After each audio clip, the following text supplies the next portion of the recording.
Bonjour, c'est Léo.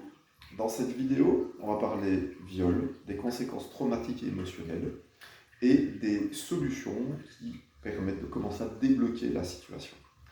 Alors,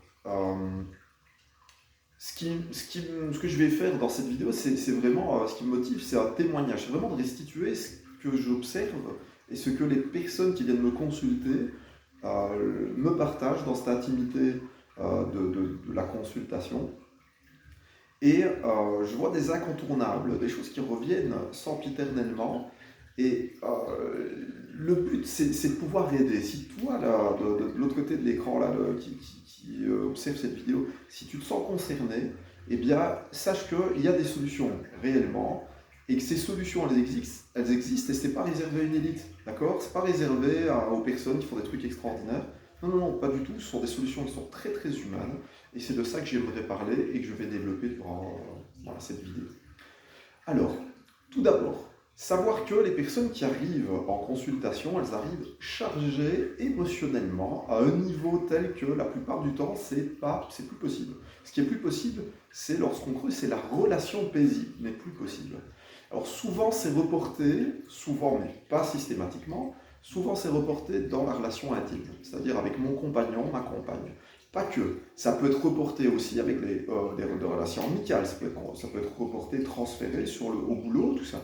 Donc, mais la plupart du temps, c'est dans l'intimité que ça se transfère. La plupart du temps, c'est au sein du couple. Et cela peut poser problème, surtout quand on ne sait pas quoi faire. Parce que ce qu'il se passe en général, c'est que la personne n'ose pas en parler. Elle se tait, elle garde pour elle. Et lorsqu'elle le fait, lorsqu'elle ose, ce qu'il se passe, c'est qu'autour, c'est l'incompréhension la plupart du temps, et que les questions qui lui sont posées font souvent plus de tort que de bien. On peut même en arriver, la victime peut même en arriver à considérer qu'elle serait, elle, fautive d'avoir provoqué les comportements de l'agresseur. Ce qui est totalement faux, chacun est responsable de son propre corps, chacun est responsable de ses propres choix. Et si quelqu'un commence à être agressif avec moi et m'en colle une, eh bien je ne suis pas responsable de sa décision de m'en coller une. Peut-être que je suis co-responsable du fait d'être dans la provocation, mais je ne suis pas responsable de la violence. D'accord? Et je parle bien de violence, à ne pas confondre avec le viol. Il n'y a aucune excuse au viol. Aucune circonstance atténuante. Zéro. C'est un comportement intrusif, un manque de respect total, une annihilation claire et nette de l'autre et de la vie, de l'humanité de l'autre.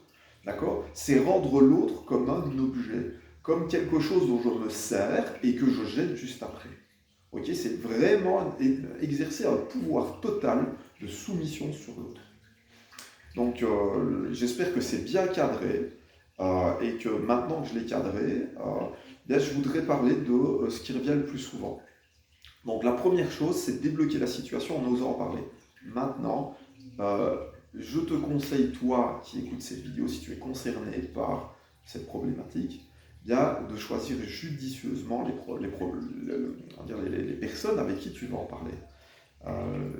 Parce que si tu en parles avec des personnes qui ne sont pas outillées, ça va activer chez elles-mêmes des problèmes émotionnels ou ce genre de choses, tu risques de déchanter, tu risques de vivre un très mauvais moment.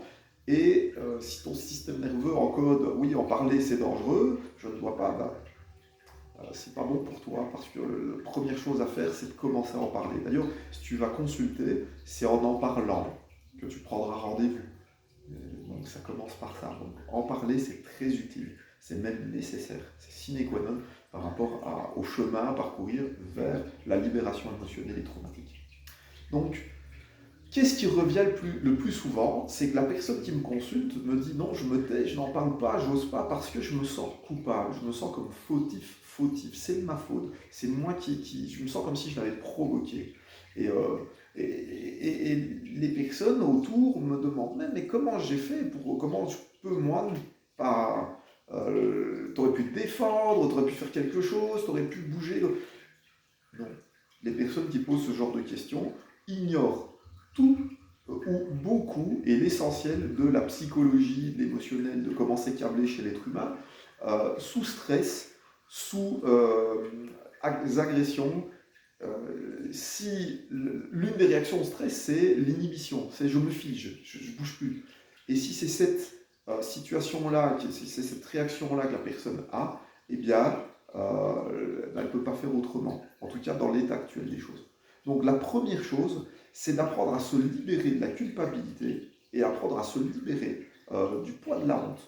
Tout ça, c'est en reprenant, on va dire, la télécommande de ta vie, de tes responsabilités, toi qui as été agressé. Si tu te fais agresser, toi, tu n'es pas responsable des choix comportementaux de l'autre.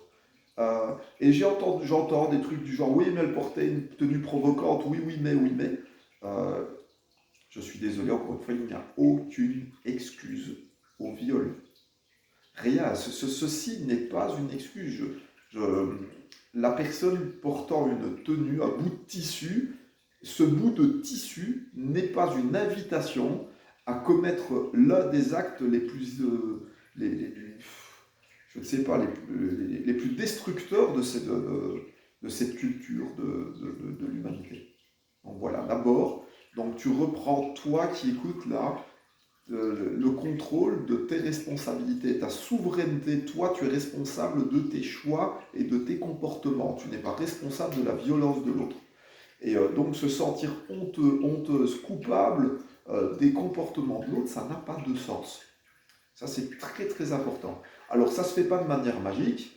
C'est pas parce que tu vas écouter cette vidéo, forcément, enfin j'aimerais bien, hein, mais je ne saurais pas dérouler tout ce qu'il y a à faire, parce que sinon j'en aurais pour 4 heures. Et encore, ce serait par rapport à d'autres personnes, ce ne serait pas par rapport à toi là qui m'écoutes.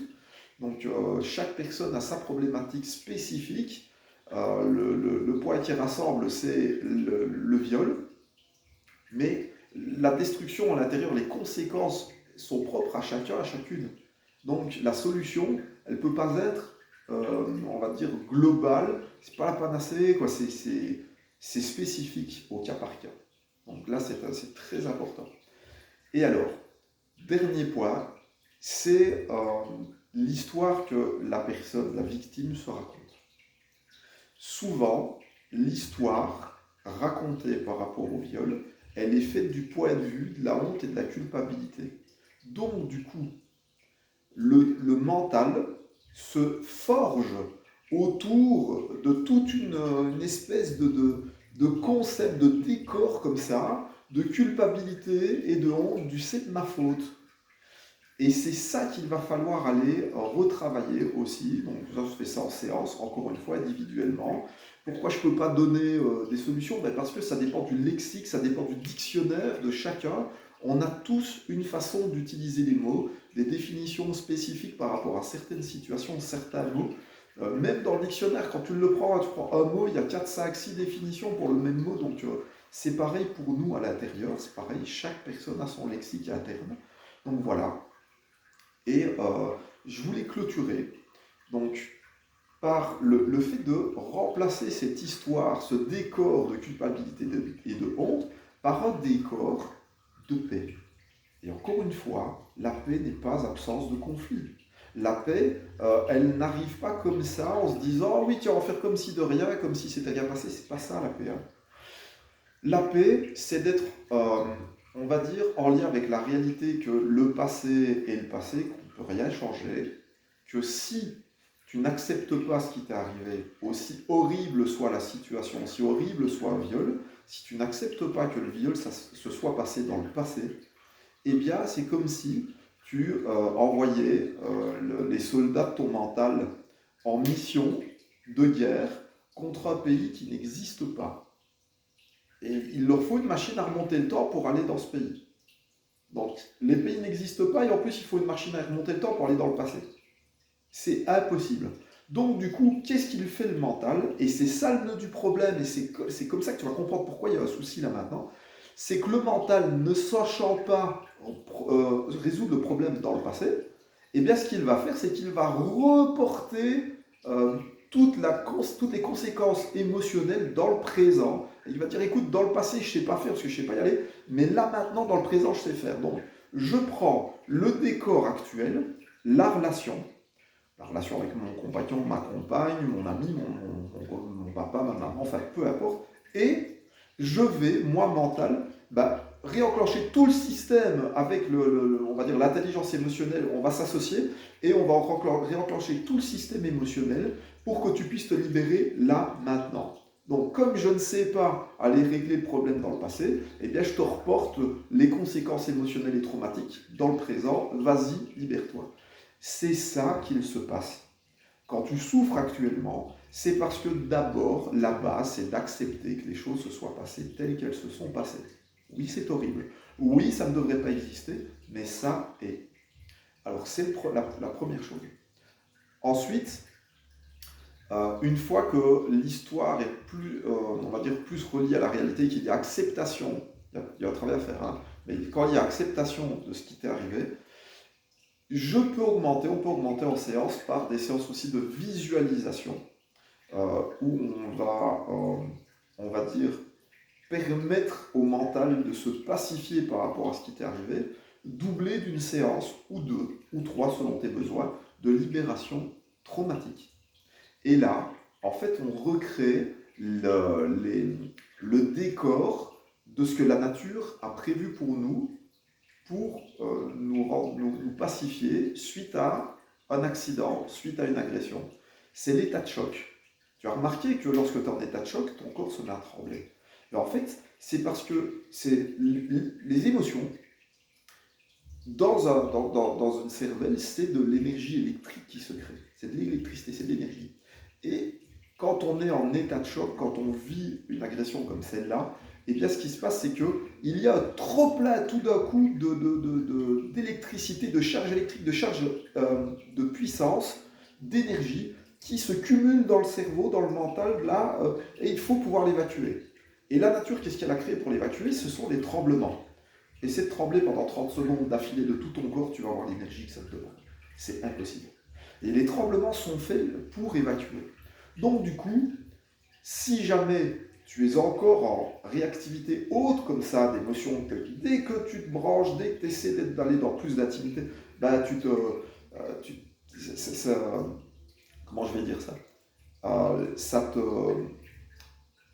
T'es plus libre, tu ressens des émotions hautes qui t'empêchent de vivre librement la relation. Eh bien, en séance, on peut recréer des tremblements reliés au trauma. Et reliés à autre chose, mais ça, tu le verras si jamais, je ne peux pas l'expliquer dans cette vidéo, parce que ça prendrait vraiment trop longtemps. On est déjà 13 minutes, donc voilà. Donc en gros, pour résumer, première chose, c'est que pour commencer à débloquer la situation, il faut oser en parler. Et qu'il vaut mieux choisir judicieusement les personnes avec qui tu vas en parler. Deuxième point, c'est de trouver les solutions pour se libérer de la culpabilité et de la honte. Ce n'est pas de ta faute. Si ça t'est arrivé, c'est ton agresseur qui est responsable des comportements violents, intrusifs et violeurs. C'est pas de ta faute. C'est lui qui est responsable, c'est elle qui est responsable. Oui, désolé si j'ai dit lui, mais bon, les viols, ça concerne massivement le masculin, mais pas que là, on va dire quand même qu'il y a des femmes aussi qui adoptent ce genre de comportement. Et dernière chose, c'est qu'il faut trouver aussi, il va être nécessaire de trouver le moyen d'être en paix avec ton passé, d'être en paix avec ton histoire, avec ce qui t'est arrivé, et de trouver le moyen d'accepter la situation. Ensuite, toute la construction de la paix intérieure, de ce que tu vas devoir faire, va être possible. Et voici la base, je tenais à le dire. Voilà, si tu as des questions, si tu souhaites un complément d'information, n'hésite pas, tu peux soit te les poser dans l'espace commentaire, soit me contacter directement. Je vais noter mon numéro de téléphone dans la description. Et tu peux me contacter aussi via Messenger. Quoi qu'il arrive, où que tu sois, quoi que tu fasses, je te souhaite le meilleur. Et à très bientôt pour de nouvelles